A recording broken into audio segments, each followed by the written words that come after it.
25년 전 한 자매님이 제게 찾아왔습니다. 목사님, 저는 매일 아침이 두렵습니다. 그분의 목소리는 떨리고 있었습니다. 눈만 뜨면 불안과 걱정이 밀려옵니다. 하루를 시작할 용기가 나지 않아요. 그분의 얼굴에는 깊은 피로가 새겨져 있었습니다. 50대 중반의 그 자매님은 성실한 신앙인이었습니다. 주일마다 교회에 나오셨고 봉사도 열심히 하셨습니다. 그런데 왜 이렇게 힘들어 하실까요? 자세히 이야기를 들어보니 문제는 아침에 있었습니다. 눈을 뜨면 가장 먼저 스마트폰을 확인하셨다고 합니다. 그리고 하루 종일 해야 할 일들이 머릿속에 몰려왔다고 합니다. 남편 아침 차려야 하고, 시어머니 병원 모셔가야 하고, 손주들 돌봐야 하고, 교회 구역 모임 준비해야 하고, 생각만 해도 숨이 막혔다고 하셨습니다. 그래서 저는 그분께 한 가지를 권면했습니다. 자매님, 내일 아침부터 눈 뜨자마자 성령님께 이 7가지 기도를 먼저 드려보세요. 그분은 반신반의하는 표정이었습니다. 목사님, 제가 아침마다 그렇게 여유가 있을까요? 단 5분이면 됩니다. 아니, 3분이어도 괜찮습니다. 먼저 시작해보세요. 그렇게 6개월이 흘렀습니다. 어느 날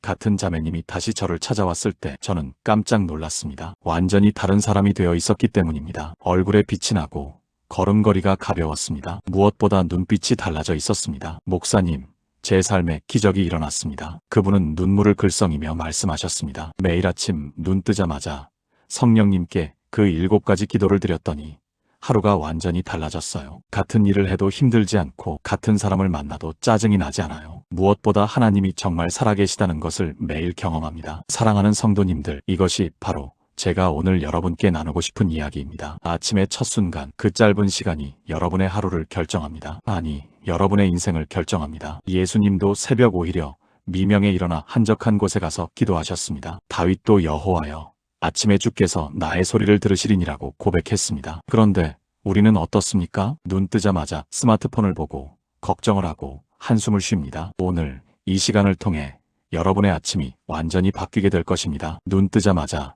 성령님께 가장 먼저 드려야 할 7가지 기도를 함께 나누겠습니다. 이 기도를 시작하시는 순간 여러분의 삶에 기적이 찾아올 것입니다. 여러분은 아침에 눈을 뜨면 가장 먼저 무슨 생각을 하시나요? 아마도 대부분 피곤해 또는 오늘도 해야 할 일이 많은데 이런 생각부터 하실 겁니다. 이것이 바로 우리의 아침이 무너지는 첫 번째 이유입니다. 우리는 하나님보다 환경을 먼저 보기 때문입니다. 우리는 주님보다 문제를 먼저 생각하기 때문입니다. 그런데 성경은 정반대로 말씀하고 있습니다. 시편 63편 1절에서 다윗은 이렇게 고백합니다. 하나님이여 주는 나의 하나님이시라. 내가 간절히 주를 찾되 물이 없어 마르고 곤핍한 땅에서 내 영혼이 주를 갈망하며 내 육체가 주를 앙모하나이다. 이 말씀이 기록된 배경을 아십니까? 다윗이 가장 힘들었던 시기, 아들 압살롬의 반역으로 왕궁을 떠나 광야로 도망쳐야 했을 때입니다. 모든 것을 잃고 목숨마저 위태로운 그 순간에 다윗이 가장 먼저 한 일은 무엇이었습니까? 바로 하나님을 찾는 것이었습니다. 하나님을 갈망하는 것이었습니다. 하나님을 경배하는 것이었습니다. 환경이 어렵다고 불평하지 않았습니다. 사람들이 배신했다고 원망하지 않았습니다. 물 한 모금 없는 광야에서도 가장 먼저 하나님을 찬양했습니다. 이것이 바로 믿음의 사람이 사는 방법입니다. 여러분, 우리가 아침에 눈을 뜨면 가장 먼저 해야 할 일은 하나님을 찬양하는 것입니다. 하나님 아버지, 오늘도 저를 살려주셔서 감사합니다. 주님을 찬양합니다. 이 한마디면 충분합니다. 거창한 찬양이 필요한 것이 아닙니다. 긴 기도문이 필요한 것이 아닙니다. 다만 진심으로 하나님을 첫 번째로 인정하는 것입니다. 제가 아는 한 집사님의 이야기를 들려드리겠습니다. 그분은 70대의 할머니셨는데 무릎이 너무 아파서 매일 아침 일어나는 것이 고통이었습니다. 침대에서 일어나려면 30분 이상 걸렸고 통증 때문에 눈물을 흘릴 때도 많았습니다. 그런데 어느 날부터 그분이 달라지셨습니다. 아침에 눈을 뜨면 몸을 일으키기 전에 이렇게 기도하기 시작하셨습니다. 하나님 아버지, 저는 오늘도 주님을 찬양합니다. 이 아픈 무릎으로도 주님을 경배합니다. 주님은 나의 하나님이십니다. 놀라운 일이 일어났습니다. 여전히 무릎은 아팠지만 그분의 마음이 달라졌습니다. 통증보다 찬양이 먼저 나왔습니다. 불평보다 경배가 먼저 나왔습니다. 그리고 3개월 후 그분의 무릎 통증이 많이 좋아졌습니다. 의사도 신기해했습니다. 어머니, 무슨 특별한 치료를 받으셨나요? 그분은 웃으며 대답하셨습니다. 매일 아침 하나님을 찬양했습니다. 그것이 저의 치료였습니다. 사랑하는 성도님들, 찬양과 경배는 단순히 좋은 노래를 부르는 것이 아닙니다. 그것은 하나님을 내 삶의 중심에 모시는 선언입니다. 아침에 눈을 뜨자마자 가장 먼저 하나님을 인정하고 찬양하세요. 그러면 여러분의 하루가 달라질 것입니다. 환경이 여러분을 지배하는 것이 아니라 여러분이 환경을 다스리게 될 것입니다. 문제가 여러분을 삼키는 것이 아니라 여러분이 문제를 극복하게 될 것입니다. 왜냐하면 찬양하는 자에게 하나님의 능력이 임하기 때문입니다. 경배하는 자에게 하나님의 임재가 함께하기 때문입니다. 오늘부터 시작하세요. 눈 뜨자마자 이렇게 기도하세요. 하나님 아버지, 오늘도 주님을 찬양합니다. 주는 나의 하나님이십니다. 우리가 아침에 눈을 뜨면 새로운 하루가 시작됩니다. 그런데 많은 사람들이 어제의 짐을 그대로 지고 오늘을 시작합니다. 어제의 실수가, 어제의 죄가, 어제의 후회가 오늘도 우리를 짓누릅니다. 이것이 우리가 자유롭지 못한 이유입니다. 이것이 우리가 기쁘지 못한 이유입니다. 그런데 하나님께서는 놀라운 은혜를 주셨습니다. 예레미야 애가 3장 22절부터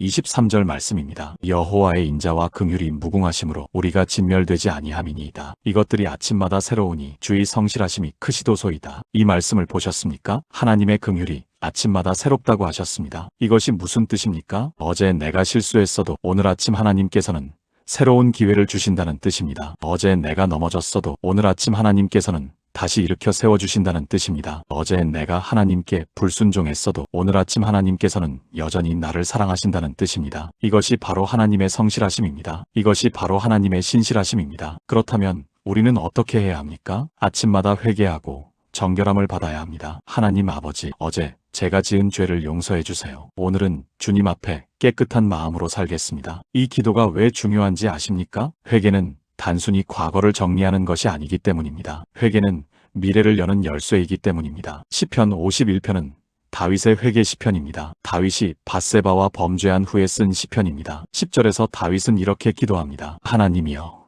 내 속에 정한 마음을 창조하시고 내 안에 정직한 영을 새롭게 하소서. 다윗은 자신의 죄를 철저히 회개했습니다. 그리고 무엇을 구했습니까? 정한 마음을, 정직한 영을, 새로운 시작을 구했습니다. 회개는 끝이 아니라 시작입니다. 회개는 무너짐이 아니라 새로운 출발입니다. 여러분, 혹시 어제 실수하신 일이 있으신가요? 혹시 어제 누군가에게 상처를 주신 일이 있으신가요? 혹시 어제 하나님 앞에서 부끄러운 일을 하신 적이 있으신가요? 오늘 아침 그것을 하나님 앞에 내려놓으세요. 솔직하게 고백하고 용서를 구하세요. 그러면 하나님께서 여러분을 깨끗하게 하실 것입니다. 요한일서 1장 9절 말씀입니다. 만일 우리가 우리 죄를 자백하면 그는 미쁘시고 의로우사 우리 죄를 사하시며 우리를 모든 불의에서 깨끗하게 하실 것이요. 이것이 하나님의 약속입니다. 우리가 죄를 자백하면 하나님께서 반드시 용서하시고 깨끗하게 하십니다. 제가 상담했던 한 형제님의 이야기입니다. 그분은 60대 초반의 사업가셨는데 과거에 사업하면서 정직하지 못한 일들이 많았습니다. 세금을 제대로 내지 않았고 거래처에 거짓말을 하기도 했습니다. 그 일들이 20년이 지난 후에도 그분의 마음을 괴롭혔습니다. 밤에 잠을 이루지 못하고 아침에 눈을 뜨면 무거운 돌덩이가 가슴을 짓누르는 것 같았습니다. 그러던 어느 날 그분이 결단을 했습니다. 매일 아침 눈을 뜨면 가장 먼저 하나님께 회개하기로 했습니다. 하나님, 제가 과거에 지은 죄를 용서해 주세요. 저는 더 이상 그렇게 살지 않겠습니다. 그리고 실제로 변화하기 시작했습니다. 밀린 세금을 조금씩 갚기 시작했고 과거에 속였던 사람들에게 사과했습니다. 쉽지 않은 과정이었습니다. 하지만 놀라운 일이 일어났습니다. 그분의 사업이 다시 일어나기 시작한 것입니다. 막혔던 길이 뚫리고 새로운 기회들이 찾아왔습니다. 무엇보다 그분의 마음에 평안이 찾아왔습니다. 20년 동안 짓눌렀던 그 무거운 짐이 사라졌습니다. 목사님, 제가 이렇게 자유로울 수 있다는 것을 몰랐습니다. 회개가 이렇게 큰 능력이 있는지 몰랐습니다. 사랑하는 성도님들, 회개는 능력입니다. 회개는 새로운 시작입니다. 아침마다 하나님 앞에 정결함을 받으세요. 어제의 죄를 내려놓고 오늘의 깨끗함을 받으세요. 그러면 여러분의 삶에 하나님의 축복이 흘러넘칠 것입니다. 막혔던 통로가 열릴 것입니다. 무거웠던 짐이 벗겨질 것입니다. 왜냐하면 하나님의 긍휼이 아침마다 새롭기 때문입니다. 오늘 아침부터 이 기도를 시작하세요. 하나님 아버지, 저의 죄를 용서해 주세요. 저를 깨끗하게 하시고 새롭게 하소서. 우리는 늘 무엇인가를 원합니다. 더 많은 돈, 더 좋은 집, 더 건강한 몸, 더 나은 환경. 그런데 이상한 일은 원하는 것을 얻어도 만족하지 못한다는 것입니다. 왜 그럴까요? 우리가 이미 가진 것에 감사하지 않기 때문입니다. 우리가 이미 받은 은혜를 깨닫지 못하기 때문입니다. 데살로니가전서 5장 18절 말씀입니다. 범사에 감사하라. 이것이 그리스도 예수 안에서 너희를 향하신 하나님의 뜻이니라. 범사에 감사하라고 하셨습니다. 좋은 일에만 감사하라는 것이 아닙니다. 형편이 좋을 때만 감사하라는 것이 아닙니다. 범사에 모든 일에 어떤 상황에서도 감사하라고 하셨습니다. 이것이 하나님의 뜻입니다. 그런데 현실은 어떻습니까? 우리는 불평이 먼저 나옵니다. 왜 이렇게 힘들까? 왜 나만 이런 일을 겪을까? 다른 사람들은 다 잘 사는데 나는 왜 이럴까? 이런 생각들이 아침부터 우리를 짓누릅니다. 그래서 우리는 아침에 눈을 뜨자마자 감사해야 합니다. 의도적으로, 의지적으로 감사를 선택해야 합니다. 하나님 아버지, 오늘 아침 숨 쉬게 하시니 감사합니다. 눈을 뜨게 하시니 감사합니다. 이 침대에서 일어날 수 있게 하시니 감사합니다. 이렇게 구체적으로 감사하세요. 추상적인 감사가 아니라 지금 이 순간에 감사를 하세요. 빌립보서 4장을 보면 바울이 감옥에 갇혀 있을 때의 이야기가 나옵니다. 바울은 로마 감옥에서 발에 족쇄를 차고 언제 죽을지 모르는 상황에서 이 편지를 썼습니다. 그런데 놀랍게도 빌립보서에는 기쁨과 감사라는 단어가 계속해서 나옵니다. 4장 4절에서 바울은 이렇게 말합니다. 주 안에서 항상 기뻐하라. 내가 다시 말하노니 기뻐하라. 어떻게 감옥에서 기뻐할 수 있습니까? 어떻게 죽음을 앞두고 감사할 수 있습니까? 바울은 환경을 보지 않고 하나님을 보았기 때문입니다. 바울은 잃은 것을 세지 않고 가진 것을 세었기 때문입니다. 바울은 과거를 붙잡지 않고 미래를 바라보았기 때문입니다. 이것이 바로 감사의 능력입니다. 감사는 우리의 시선을 바꿉니다. 감사는 우리의 마음을 바꿉니다. 감사는 우리의 운명을 바꿉니다. 제가 목회하면서 만난 한 권사님의 이야기를 들려드리겠습니다. 그분은 남편을 일찍 여의고 혼자 3자녀를 키우셨습니다. 경제적으로 너무나 어려웠습니다. 하루하루 근근히 살아가는 형편이었습니다. 그런데 그분은 불평하지 않으셨습니다. 매일 아침 눈을 뜨면 가장 먼저 감사 기도를 하셨습니다. 하나님, 오늘도 살게 하시니 감사합니다. 건강하게 하시니 감사합니다. 아이들이 있으니 감사합니다. 처음에는 감사할 것이 별로 없는 것 같았습니다. 하지만 감사하기 시작하니 감사할 일들이 보이기 시작했습니다. 오늘 먹을 쌀이 있는 것이 감사했습니다. 아이들이 건강한 것이 감사했습니다. 교회 식구들이 도와주는 것이 감사했습니다. 그렇게 10년을 감사하며 살았습니다. 그리고 놀라운 일이 일어났습니다. 3자녀가 모두 훌륭하게 자라서 좋은 직장에 취직했습니다. 그리고 그 자녀들이 어머니를 모시고 큰 아파트로 이사했습니다. 권사님, 이제 편하시겠네요. 제가 말했을 때 그분이 웃으며 말씀하셨습니다. 목사님, 저는 예전에도 행복했습니다. 가난했지만 감사했기에 행복했습니다. 지금도 행복하지만 행복의 이유는 돈이 아니라 여전히 감사할 수 있다는 것입니다. 사랑하는 성도님들, 감사는 선택입니다. 환경이 좋아서 감사하는 것이 아닙니다. 감사를 선택하기에 환경이 좋아 보이는 것입니다. 오늘 아침부터 감사를 선택하세요. 눈을 뜰 수 있음에 감사하세요. 숨을 쉴 수 있음에 감사하세요. 가족이 있음에 감사하세요. 오늘 하루를 살 수 있음에 감사하세요. 그러면 여러분의 하루가 달라질 것입니다. 불평이 감사로 바뀌고 한숨이 찬양으로 바뀔 것입니다. 그리고 그 감사가 여러분의 삶에 기적을 가져올 것입니다. 감사하는 자에게 하나님은 더 많은 것을 주시기 때문입니다. 오늘부터 이렇게 기도하세요. 하나님 아버지, 오늘도 살게 하시니 감사합니다. 주님의 은혜에 감사합니다. 우리는 오늘 하루 무슨 일이 일어날지 알지 못합니다. 누구를 만날지, 무슨 문제가 생길지, 어떤 선택을 해야 할지 모릅니다. 그래서 우리는 두렵습니다. 그래서 우리는 불안합니다. 하지만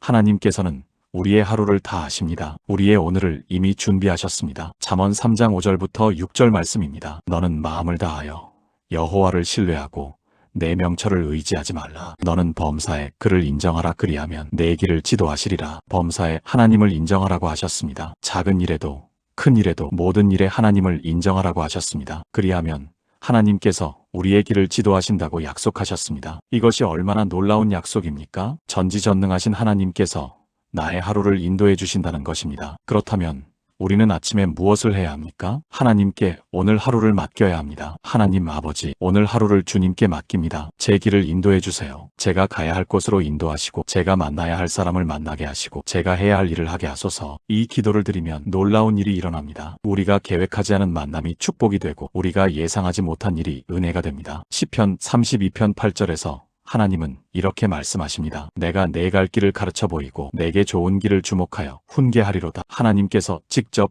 우리의 길을 가르쳐 주신다고 하셨습니다. 하나님께서 친히 우리를 훈계하신다고 하셨습니다. 이것보다 더 확실한 보장이 어디 있습니까? 이것보다 더 안전한 길이 어디 있습니까? 문제는 우리가 하나님께 구하지 않는다는 것입니다. 우리가 하나님을 의지하지 않는다는 것입니다. 우리는 우리의 계획대로, 우리의 생각대로 하루를 시작합니다. 그러다가 막히면 그제야 하나님을 찾습니다. 하지만 지혜로운 사람은 아침부터 하나님께 구합니다. 하루를 시작하기 전에 먼저 하나님께 인도하심을 구합니다. 제가 아는 한 사업가 집사님의 간증입니다. 그분은 중소기업을 운영하시는데 매일 중요한 결정을 내려야 하는 위치에 계십니다. 몇 년 전 큰 거래처에서 제안이 들어왔습니다. 조건도 좋고 금액도 컸습니다. 당연히 계약을 해야 할 것 같았습니다. 그런데 그날 아침 기도하던 중에 마음이 편하지 않았습니다. 하나님, 제가 이 일을 해야 합니까? 주님의 뜻을 보여주세요. 그렇게 기도하고 하루를 보냈는데 저녁에 뜻밖의 전화가 왔습니다. 그 거래처가 사기업체라는 것이 밝혀진 것입니다. 이미 여러 회사를 속이고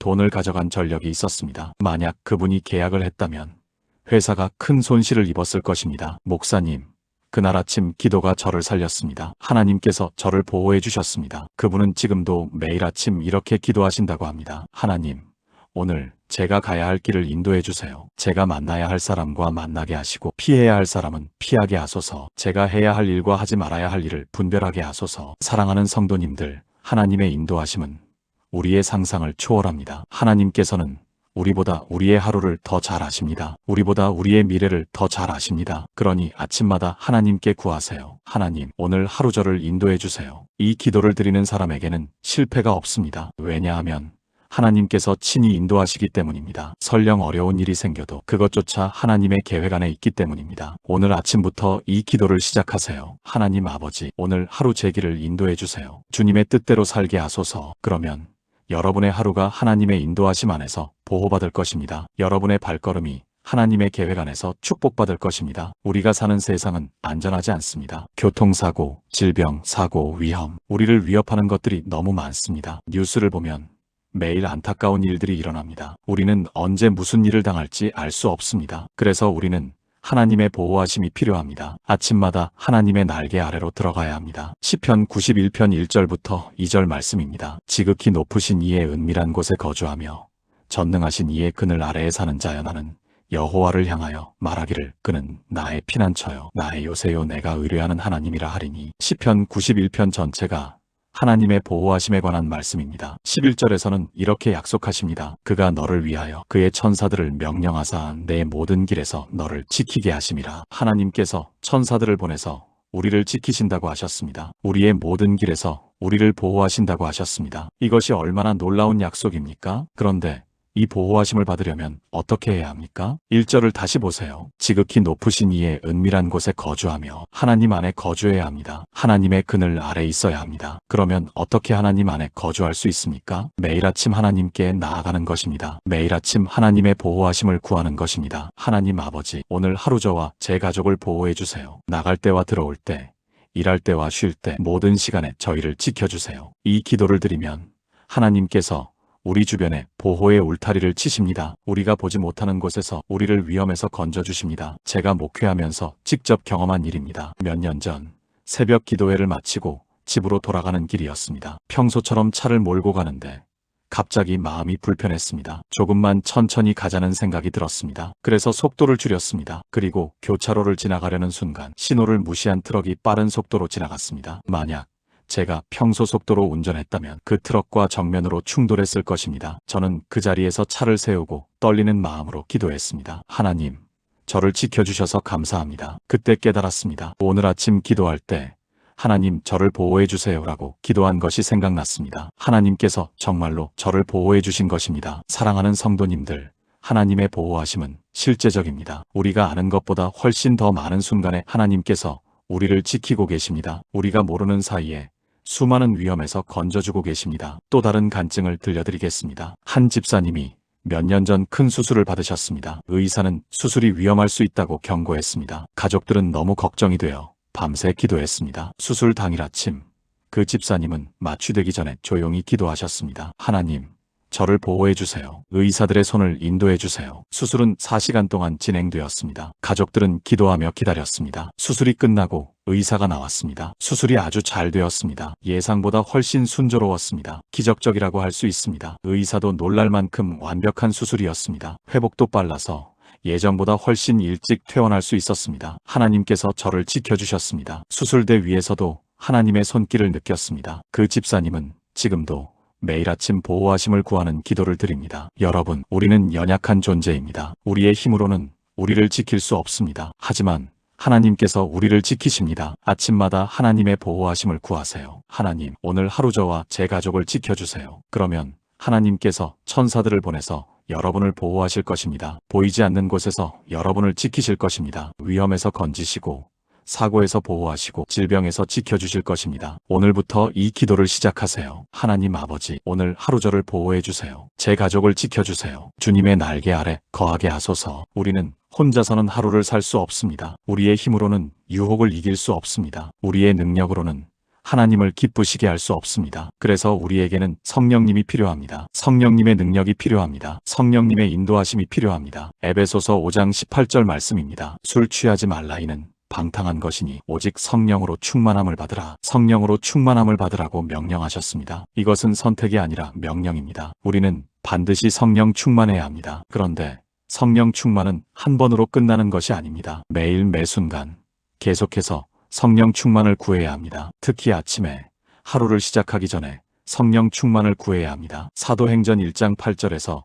예수님은 제자들에게 이렇게 말씀하셨습니다. 오직 성령이 너희에게 임하시면 너희가 권능을 받고 예루살렘과 온 유대와 사마리아와 땅 끝까지 이르러 내 증인이 되리라. 성령이 임하면 권능을 받는다고 하셨습니다. 성령이 임하면 증인이 된다고 하셨습니다. 제자들은 예수님의 말씀대로 오순절에 성령 충만을 받았습니다. 그리고 그들의 삶이 완전히 바뀌었습니다. 도망가던 베드로가 담대하게 복음을 전하는 사람이 되었습니다. 두려워하던 제자들이 순교를 두려워하지 않는 사람들이 되었습니다. 이것이 바로 성령 충만의 능력입니다. 성령 충만은 우리를 변화시킵니다. 우리의 성품을, 우리의 말을, 우리의 행동을, 우리의 삶 전체를 변화시킵니다. 그렇다면 우리는 어떻게 성령 충만을 받을 수 있습니까? 구하면 됩니다. 누가복음 11장 13절에서 예수님은 이렇게 약속하셨습니다. 너희가 악할지라도 좋은 것을 자식에게 줄 알거든 하물며 너희 하늘 아버지께서 구하는 자에게 성령을 주시지 않겠느냐. 구하는 자에게 성령을 주신다고 약속하셨습니다. 그러니 아침마다 구하세요. 하나님 아버지, 오늘 하루 성령으로 충만하게 하소서. 성령님의 능력으로 살게 하소서. 성령님의 인도하심을 따라 살게 하소서. 이 기도를 드리면 하나님께서 성령을 부어주십니다. 제가 아는 한 청년의 간증입니다. 그 청년은 직장에서 늘 어려움을 겪었습니다. 상사가 너무 힘들게 했고 동료들과도 관계가 좋지 않았습니다. 매일 아침 출근하는 것이 고통이었습니다. 그러던 어느 날 새벽 기도회에서 목사님의 설교를 들었습니다. 매일 아침 성령 충만을 구하세요. 그러면 하루가 달라집니다. 그날부터 그 청년은 출근하기 전에 이렇게 기도하기 시작했습니다. 하나님, 오늘 하루 성령으로 충만하게 하소서. 제 입술을, 제 마음을, 제 행동을 성령님께서 다스려 주세요. 처음에는 큰 변화가 없는 것 같았습니다. 하지만 일주일, 한 달이 지나면서 조금씩 달라지기 시작했습니다. 상사가 화를 내도 평안했습니다. 동료가 험담을 해도 화가 나지 않았습니다. 오히려 그들을 위해 기도하는 마음이 생겼습니다. 그리고 놀라운 일이 일어났습니다. 그 청년의 태도가 변하니 주변 사람들이 변하기 시작한 것입니다. 상사가 더 이상 심하게 대하지 않았고 동료들이 먼저 다가왔습니다. 1년 후 그 청년은 팀장으로 승진했습니다. 목사님,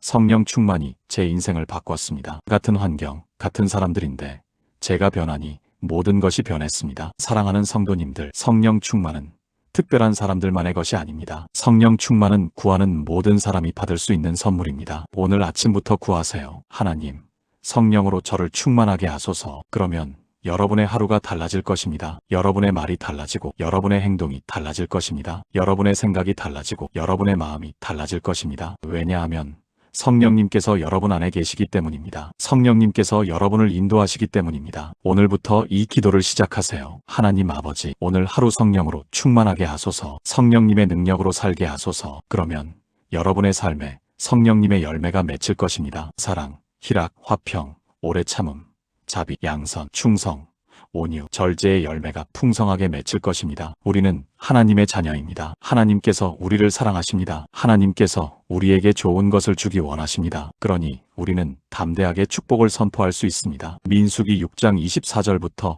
26절, 아론의 축복 기도입니다. 여호와는 내게 복을 주시고 너를 지키시기를 원하며 여호와는 그의 얼굴을 내게 비추사 은혜 베푸시기를 원하며 여호와는 그 얼굴을 내게로 향하여 드사평강 주시기를 원하노라. 이것은 단순한 기도가 아닙니다. 이것은 하나님께서 친히 가르쳐 주신 축복의 선포입니다. 하나님께서 제사장들에게 이렇게 백성을 축복하라고 명령하셨습니다. 그리고 27절에서 이렇게 약속하셨습니다. 그들은 이같이 내 이름으로 이스라엘 자손에게 축복할지니 내가 그들에게 복을 주리라. 하나님의 이름으로 축복하면 하나님께서 복을 주신다고 약속하셨습니다. 이것이 얼마나 놀라운 약속입니까? 우리가 믿음으로 선포하면 하나님께서 그대로 이루어 주신다는 것입니다. 그렇다면 우리는 아침마다 무엇을 해야 합니까? 믿음으로 축복을 선포해야 합니다. 오늘 하루 하나님의 복이 나와 내 가족에게 임합니다. 하나님께서 우리를 지키시고 은혜를 베푸시고 평강을 주십니다. 이렇게 선포하세요. 의심하지 말고 담대하게 믿음으로 선포하세요. 잠언 18장 21절 말씀입니다. 죽고 사는 것이 혀의 힘에 달렸나니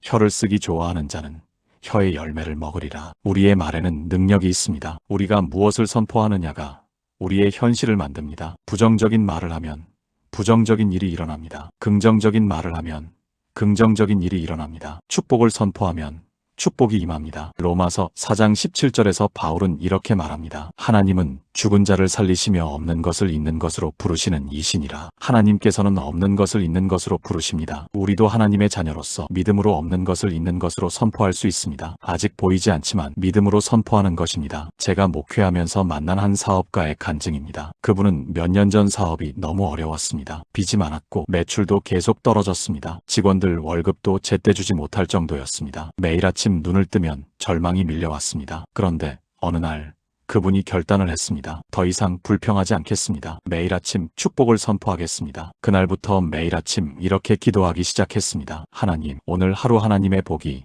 제 사업에 임합니다. 하나님께서 저를 번성하게 하십니다. 하나님께서 저에게 지혜를 주시고 좋은 기회를 주십니다. 제 사업이 회복되고 빚을 갚고 더 많은 사람을 고용하게 될 것입니다. 예수님의 이름으로 선포합니다. 처음에는 아무 변화가 없는 것 같았습니다. 하지만 그분은 포기하지 않았습니다. 매일 아침 같은 기도를, 같은 선포를 계속했습니다. 3개월 후 기적 같은 일이 일어났습니다. 뜻밖의 큰 계약이 들어온 것입니다. 그리고 그것이 시작이었습니다. 하나씩 문제가 풀리기 시작했습니다. 1년 후 그분의 사업은 완전히 회복되었습니다. 빚을 다 갚았고 직원도 더 고용했습니다. 목사님, 제가 믿음으로 선포했던 모든 것이 이루어졌습니다. 하나님의 말씀은 정말 살아있습니다. 사랑하는 성도님들, 우리의 말에는 능력이 있습니다. 특히 하나님의 이름으로 선포하는 축복에는 창조의 능력이 있습니다. 오늘 아침부터 축복을 선포하세요. 여러분의 하루에, 여러분의 가정에, 여러분의 사업에, 여러분의 건강에, 여러분의 관계에 축복을 선포하세요. 오늘 하루 하나님의 복이 나에게 임합니다. 하나님께서 나를 지키시고 은혜를 베푸시고 평강을 주십니다. 오늘 나는 하나님의 사랑을 경험할 것입니다. 오늘 나는 하나님의 기적을 볼 것입니다. 이렇게 선포하세요. 의심하지 말고 담대하게 큰 소리로 선포하세요. 그러면 하나님께서 여러분의 선포대로 이루어 주실 것입니다. 여러분이 말한 대로, 여러분이 믿은 대로 될 것입니다. 오늘부터 이 기도를 시작하세요. 하나님 아버지, 오늘 하루 하나님의 복이 저와 제 가족에게 임합니다. 주님의 이름으로 선포합니다. 아멘. 사랑하는 성도님들, 오늘 우리가 함께 나눈 7가지 아침 기도를 다시 한번 정리하겠습니다. 첫째, 찬양과 경배의 기도입니다. 눈을 뜨자마자 하나님을 첫 번째로 인정하는 것입니다. 둘째, 회개와 정결의 기도입니다. 어제의 죄를 내려놓고 오늘의 깨끗함을 받는 것입니다. 셋째, 감사의 기도입니다. 이미 받은 은혜를 세고 감사를 선택하는 것입니다. 넷째, 인도하심을 구하는 기도입니다. 오늘 하루를 하나님께 맡기고 인도하심을 구하는 것입니다. 다섯째, 보호하심을 구하는 기도입니다. 하나님의 날개 아래 거하며 지켜주심을 구하는 것입니다. 여섯째, 성령 충만을 구하는 기도입니다. 성령님의 능력으로 하루를 살 수 있도록 구하는 것입니다. 일곱째, 축복 선포의 기도입니다. 믿음으로 하나님의 복을 선포하는 것입니다. 이 7가지 기도, 길게 할 필요가 없습니다. 5분이면 충분합니다. 아니, 3분이어도 괜찮습니다. 중요한 것은 시간이 아니라 진심입니다. 중요한 것은 형식이 아니라 믿음입니다. 25년 전 제게 찾아왔던 그 자매님처럼 여러분의 삶도 변화될 것입니다. 매일 아침 이 7가지 기도를 드리는 순간 여러분의 하루가 달라질 것입니다. 여러분의 인생이 달라질 것입니다. 기적이 일어날 것입니다. 왜냐하면 하나님께서 여러분과 함께 하시기 때문입니다. 하나님께서 여러분의 기도를 들으시기 때문입니다. 하나님께서 여러분을 사랑하시기 때문입니다. 오늘 이 말씀이 여러분의 마음에 닿았다면 좋아요 버튼을 눌러주시고 아래 댓글에 아멘이라고 남겨주세요. 그리고 이 말씀이 더 많은 분들에게 전해질 수 있도록 구독과 알림 설정도 부탁드립니다. 내일 아침부터 이 7가지 기도를 실천하시는 분들은 실천합니다라고 댓글로 다짐해주세요. 하나님께서 여러분의 아침을 축복하실 것입니다. 여러분의 하루를 인도하실 것입니다. 여러분의 인생을 변화시키실 것입니다. 주님의 이름으로 축복합니다. 사랑하는 성도님들, 오늘도 하나님의 은혜가 여러분과 여러분의 가정에 충만하기를 기도합니다. 내일 아침 눈을 뜨자마자 이 7가지 기도를 시작하세요. 여러분의 삶에 기적이 일어날 것입니다. 샬롬.